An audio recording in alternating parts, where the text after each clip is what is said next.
Doxycycline lane activated na sa San Fernando City, La Union para maiwasan ang pagtaas ng kaso ng leptospirosis sa syudad. Sundan sa report.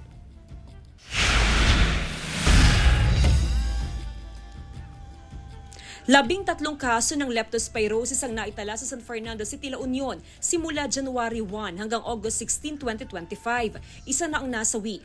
Tumaas ng 40% ang kaso kung ikukumpara sa kaso sa parehong panahon ng nakaraang taon na umabot lamang sa 7. Nananatiling activated ang doxycycline lane sa City Health Office.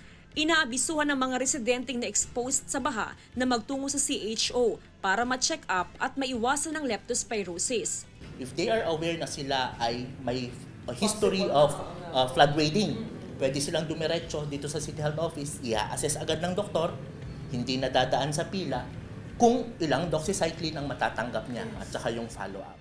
Bago pang naranasang baha sa syudad noong nakaraang buwan, namahagi na ang CHO ng mga prophylaxis sa iba't ibang barangay. Kung hindi rin nila inagahan ng pamamahagi ng gamot, posibleng mas mataas pang nitalang kaso ng leptospirosis sa lungsod. Malaking tulong daw sa mga residenteng pamamahagi ng gamot ng otoridad, lalo na sa mga nagtatrabaho sa bukid. Mapapabilis yung pag-usad ng pila. Tsaka makaka-uwi din po kami. Patuloy na hinihimok ng Health Authority ang publiko, lalo na ang mga hindi maiwasang lumusong sa baha na magtungo sa CHO upang magpakonsulta.